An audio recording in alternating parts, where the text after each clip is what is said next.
Hello বন্ধুরা, কেমন আছেন সবাই? আশা করি সবাই ভালো আছেন। আজ তোমাদের জন্য আরও একটি নতুন কড়াকড়ির ভিডিও নিয়ে হাজির হলাম। গল্পটি খুবই ইন্টারেস্টিং হতে চলেছে।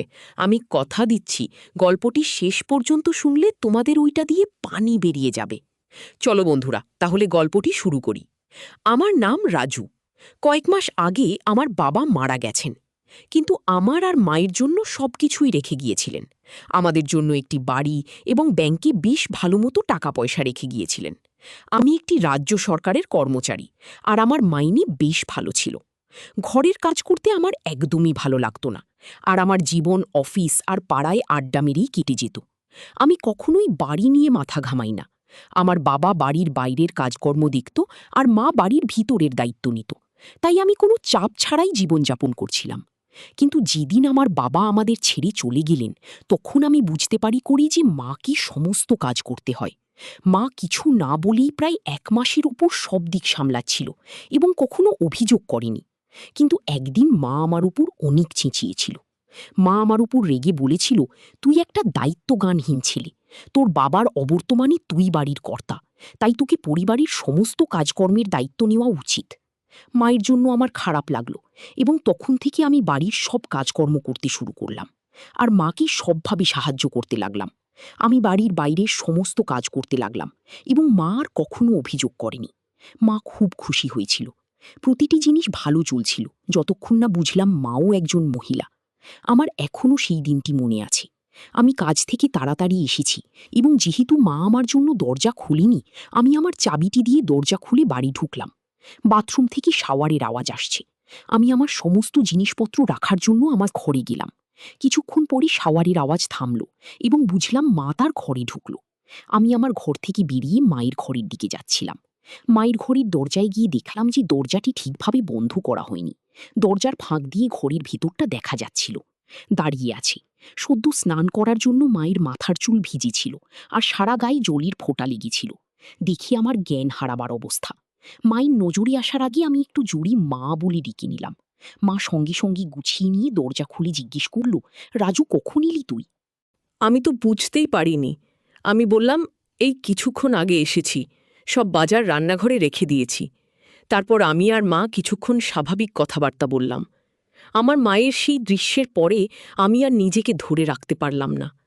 এরপর থেকে আমি মাঝে মাঝেই মাকে একটা অবস্থায় দেখতাম।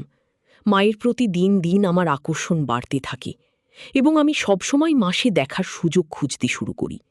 এমনকি আমি মায়ের সম্পর্কে চিন্তাভাবনা করাও শুরু করেছি। মাঝে মাঝে মাকে চিন্তা করে শুরু করি। এই মুহূর্তে আমি বুঝতে পারি যে বাবা আমাকে বাড়ি এবং নগদ ছাড়া অন্য আর একটা জিনিস রেখে গেছেন। সেটা হলো আমার মা এবং তার সৌন্দর্য, সমস্ত উত্তরাধিকারীর সেরা সম্পত্তি। এক রাতে আমরা টিভিতে একটি হিন্দি সিনেমা দেখছিলাম। এটি বিবাহ বহির্ভূত সম্পর্কের স্বল্প বাজেটের সিনেমা ছিল। সিনেমাটায় অনেক দৃশ্য ছিল, যদিও পুরো দৃশ্য ছিল না, কিন্তু নায়িকার ডিপ কাট, নায়িকাকে দৃশ্য বা নায়িকার দৃশ্যগুলো খুব ছিল। সিনেমাটা দেখতে দেখতে আমরা দুজনেই খুব হলাম। আমি দেখতে পাচ্ছিলাম যে মা খুব হয়ে ভারী শ্বাস নিচ্ছে। সিনেমার পরে আমরা সিনেমাটা সম্পর্কে কিছুটা আলোচনা করলাম, এবং তারপরে আমরা আমাদের ঘরে চলে গেলাম। আমি এতটাই বিভোর ছিলাম যে ঘরে এসে আমার কিন্তু তারপরেও ঘুমাতে পারলাম না। সিনেমা এবং আমার মাকে নিয়ে ভাবতে ভাবতে হাতের কাজ করলাম। আমি দেখলাম যে আমাকে কিছু করতে হবে। আমি চিন্তা করলাম, যেহেতু আমি বাড়ির কর্তা, তাই বাড়ির মহিলাকে আমার কর্ত্রী বানাতে হবে। আমি আমার বাড়ির মহিলাকে সন্তুষ্ট করব, এবং সে আমাকে সন্তুষ্ট করবে। আমি এটাও জানতাম যে মহিলাটি আমার মা, এবং সে আমাকে তার অংশীদার হিসেবে গ্রহণ করবে না। আমি সেটা মাকে বোঝালেও সে সেটাতে রাজি হবে না। তাই সবচেয়ে ভালো জিনিস হবে প্রথমবার মাকে জোর করা। একবার যদি মাকে জোরে করে আনতে পারি, তাহলে সে পরে আমাকে তার প্রেমিক হতে দেবে। এইসব ভাবতে ভাবতেই আমার আবার শক্ত হয়ে গেল। আমি আস্তে আস্তে আমার ঘর থেকে বের হয়ে মায়ের ঘরে চলে গেলাম। দরজা বন্ধ থাকলেও লক করা ছিল না। আমি দরজা খুলে মায়ের ঘরে ঢুকলাম। মায়ের ঘরে নাইট ল্যাম্প জ্বালা ছিল। মা দেওয়ালের দিকে মুখ করে শুয়ে আছে। আমি এগিয়ে দেখলাম যে মায়ের তে আসছি। মায়ের খুব সুন্দর এবং ধীরে ধীরে মায়ের নিঃশ্বাসের তালে তালে ভাবছি। আমার বাবা মারা যাওয়ার পরই থেকে মা একা একা শুতো। আমি স্থির করলাম যে যদি কখনো মায়ের সাথে আমি, তবে সেটা আমার বিছানায় হবে। কারণ ওই বিছানাতেই বাবা বেঁচে থাকার সময় মা বাবা, কারণ আমি চাইছিলাম মাকে আমার কর্ত্রী বানিয়ে একই বিছানায়। এরপর আমি মায়ের হাতটি ধরে বিছানা থেকে টেনে নামিয়ে তাড়াতাড়ি আমার ঘরে নিয়ে এলাম। মা ঘুমের ঘরে কিছু বোঝার আগেই আমার ঘরে এনে দরজাটা লক করে দিলাম। মাথা তো মতো ভাবে আমার দিকে জিজ্ঞেস করল, কি করছিস? আমি কিছু না বলে মায়ের টানতে লাগলাম। মা দু হাতে করে ধরে আছে যাতে আমি না পারি, কিন্তু আমি তখন পাগলে হয়ে আরও জোরে টানতে লাগলাম, আর মায়ের সব চেষ্টা ব্যর্থ হয়ে গেল। মা এবার বুঝতে পারছিল যে কি হতে চলেছে। মাকে আমাকে ধাক্কা দিতে শুরু করল। মা নিজের মুখটা সরিয়ে নেবার চেষ্টা করছিল, কিন্তু আমি দু হাতে মাকে ধরে বসিয়ে দিলাম। মায়ের বাধা দেওয়ার শক্তি যেন কমে গেল। মা চুপচাপ দাঁড়িয়ে রইল। কিছুক্ষণ পরে যখন মাকে ছেড়ে দিলাম, তখন মা তাড়াতাড়ি ঘরে থেকে বেরোবার জন্য দরজার দিকে যেতে লাগল। আমি দৌড়ে মায়ের দিকে গেলাম এবং এক হাত দিয়ে মায়ের ধরে আবার বিছানার কাছে নিয়ে এলাম। মা অবশেষে জিজ্ঞেস করল, কেন তুই আমার সাথে এরকম করছিস? আমি বললাম, কারণ তুমি আমায় বলেছিলে যে আমি বাড়ির কর্তা, তাই আমি তোমায় আমার কর্ত্রী বানাতে চাই। মা বলল, কিন্তু আমি তোর মায়ের সাথে এইসব হয় না, এই বলে কাঁদতে শুরু করল। তুমি মায়ের সাথে সাথে একজন মহিলাও, তাই না? এই বলে মায়ের জবাবের অপেক্ষা না করে আবার বললাম, মা, তুমি আমায় আর বাধা দিও না, আমার জন্য প্রস্তুত হও। কাঁদতে কাঁদতে মা বিছানায় চিৎকার করে বলল, তুই কি চাস আমার থেকে? আমি কিছুই বললাম না, শুধু কাজ চালিয়ে গেলাম। মা কাঁদতে কাঁদতে বলল, এরকম করিস না, আমি তোর মা হই। আমি মায়ের মুখের দিকে তাকিয়ে বললাম, এবার থেকে তুমি আমার জীবন সঙ্গিনীও হবে। পরের দিন সকালে যখন উঠলাম, মাকে বিছানায় দেখলাম না। আমি তখনও আমার বিছানায় ছিলাম। আমার এখনো মেঝেতে রয়েছে, তবে আমার মায়ের চিহ্ন নেই। এক মুহূর্তের জন্য আমি ভাবলাম যে আমি কি স্বপ্ন দেখছিলাম, কিন্তু তারপর যখন বিছানায় দেখলাম যে দাগ, তখন বুঝতে পারি যে এটি স্বপ্ন নয়, আমি সত্যি করেই মাকে। রাতে আমি তখন খুব অপরাধ বোধ অনুভব করলাম। আমার ঘরের বাইরে হাঁটার মতো সাহস আমি পেলাম না।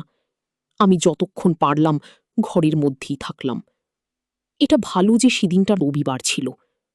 কয়েক ঘন্টা পরে আমার মা দুপুরের দিকে আমার ঘরে এসে আমায় ডেকে বলল, অনেক বেলা হয়ে গেছে, তাড়াতাড়ি ঘুম থেকে উঠে পড়। মায়ের ডাক শোনার পরে আমার মধ্যে কিছুটা আত্মবিশ্বাস ফিরে এলো। আমি তাড়াতাড়ি বাথরুমের কাজ করে আবার নিজের ঘরে চলে এলাম। আমি আমার মাকে আরও বেশি সময় এড়াতে চেষ্টা করেছি, যতক্ষণ না সে আমাকে আমার লাঞ্চ খেতে ডেকেছিল। সেই দিনটি আমাদের দুজনের জন্য এক ভয়াবহ দিন ছিল। আমরা কখনোই কোনো কথা বলিনি। এইভাবে আরও কয়েকদিন পার হলো, যেখানে আমি আর মা দুজন দুজনকে এড়িয়ে চলতে লাগলাম। যেহেতু আমি চাকরি করি, তাই অনেকটা সময় আমি বাড়ির বাইরে থাকতাম। না হলে এরকম পরিস্থিতিতে আমি হয়তো পাগল হয়ে যেতাম। এই সময়ে মাও আমাদের প্রতিবেশী এবং নিকট আত্মীয়দের সাথে অনেক সময় দিত। সম্ভবত আমার থেকে দূরে থাকার জন্যই মা এটা করত বলে আমার ধারণা। প্রায় 1 মাস শেষ হবার পরই আমি ঠিক করলাম এভাবে চলতে পারে না এবং আমাকেই কিছু একটা করতে হবে। বৃহস্পতিবার আমাদের রাতের খাবারের পরে আমি মাকে বললাম, মা, আমি খুব দুঃখিত এবং আমি কখনোই তোমাকে আঘাত করার জন্য এরা করিনি। আমি সত্যি তোমায় খুব ভালোবাসি। মা আমার দিকে তাকিয়ে তারপর কান্নায় ফেটে পড়ল। আমার খুব খারাপ লাগছিল। স্বাভাবিক অবস্থায় ফিরে আসতে আরো 2 দিন লেগেছিল আমাদের। মা ছেলের সংসারের স্বাভাবিকতা তা কখনোই ফিরে আসেনি। মা সর্বদা আমার কাছ থেকে দূরে থাকার চেষ্টা করেছিল এবং যখন পরিবর্তন করত অথবা ঘুমাতে যেত, সবসময় নিজের ঘরের দরজা লক করত। প্রায় 3 মাস আমরা আমাদের জীবনকে এভাবেই কাটালাম। কিছুদিন পরে জিনিসগুলি স্বাভাবিক হওয়ার পরে আরো 2 সপ্তাহ পরে আমার মা তার বন্ধুদের সাথে একটি সিনেমাতে যায়। আমি জানতাম যে মা একটি মুভিতে যাচ্ছেন, কারণ মা আমার কাছ থেকে কিছু টাকা নিয়েছিল। আমিও নিজের কাজের জন্য শহরের বাইরে একটা ট্রিপে গেলাম। 2 দিন পরে যখন আমি আমার ট্রিপ থেকে ফিরে এলাম, যখন দেখলাম যে বাড়ির পরিবেশটা অনেকটাই আলাদা হয়ে গেছে। আমার মা খুব সুন্দর একটি শাড়ি পরেছে এবং তার চুলে ফুল লাগিয়েছে। সাধারণত বিধবা মহিলারা তাদের চুলে ফুল কখনো লাগায় না। মায়ের মনও খুব ভালো মেজাজে আছে বলে মনে হচ্ছে। আমি খুশি হয়েছি, কিন্তু মাকে এইভাবে দেখে হতবাক্য হয়েছি। আমি ঘরে এসে মায়ের জন্য আনা মিষ্টি মায়ের হাতে দিলাম, আর মা হাসি মুখে সেটা নিল। মা আমার ট্রিপের ব্যাপারে অনেক কিছু জিজ্ঞাসা করল। আমি বুঝলাম যে মা আমায় ভালোভাবে গ্রহণ করেছি। আস্তে আস্তে আমিও অনেক স্বাভাবিকভাবে মায়ের সাথে কথা বলতে লাগলাম, আর মাকে খুব ভালোভাবে দেখতে লাগলাম। আমি খুশি হলাম যে মা স্বাভাবিক অবস্থায় ফিরে এসেছি। রাতের খাবারের পরে মা আমায় স্নান করে আসতে বলল। আমি অবাক হয়ে মাকে জিজ্ঞাসা করলাম, আমি এত রাতে স্নান করে কি করব? মা গম্ভীরভাবে বলল, আমি যখন বলছি তখন তুই স্নান করে আয়। আমি অনিচ্ছা সত্ত্বেও স্নান করতে গেলাম, কারণ আমি মাকে আর রাগাতে চাইছিলাম না।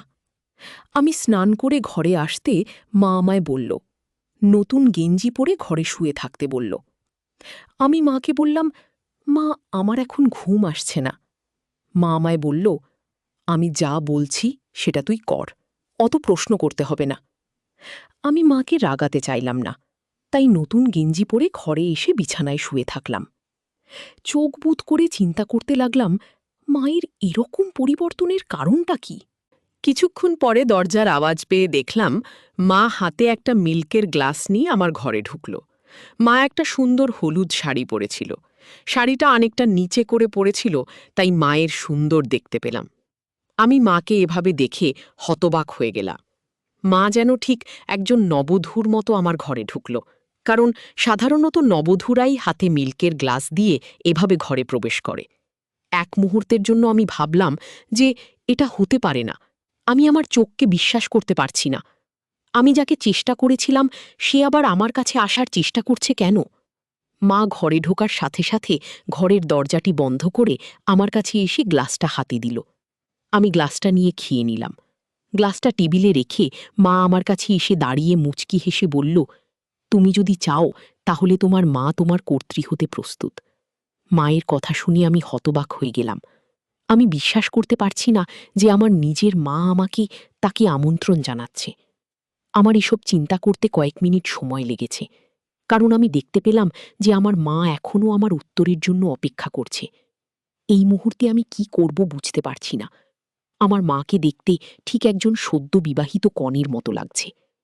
মা নিজেকে আমার কর্ত্রী হিসেবে গ্রহণ করার জন্য প্রস্তাব দিচ্ছে, এবং আমার শক্ত হচ্ছে হ্যাঁ হ্যাঁ বলার বাইরে আমি আর কিছুই ভাবতে পারলাম না। এরপর থেকে আমাদের সম্পর্ক স্বামী স্ত্রীর মতো হয়ে গেল। মা আমার ঘরে প্রতি রাতে শুতে আসত। কারো কৌতূহল হতে পারে তাই মায়ের ঘরের বিছানাটাও সাজানো থাকত।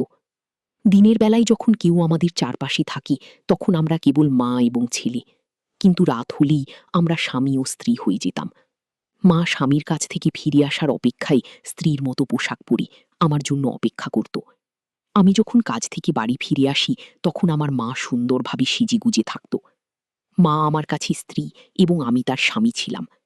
কয়েক মাস পরই ৪৩ বছর বয়সী আমার মা হিনা আবার হলো। এবার মায়ের আমার বাচ্চা, তার নিজের ছেলের বাচ্চা। আমি খুশি। আমাদের বাচ্চা আর ৬ মাসের মধ্যে পৃথিবীতে ভূমিষ্ঠ হবে। এইভাবেই মা আর ছেলের প্রেমের সম্পর্ক আর সংসার চলতে লাগলো। এখন মা আর আমি দুজনেই খুব খুশি। বন্ধুরা, আজকের গল্পটি এই পর্যন্ত। গল্পটি ভালো লাগলে একটি লাইক ও চ্যানেলটি সাবস্ক্রাইব করে দিবেন। দেখা হচ্ছে পরের ভিডিওতে। ভালো থাকবেন সবাই।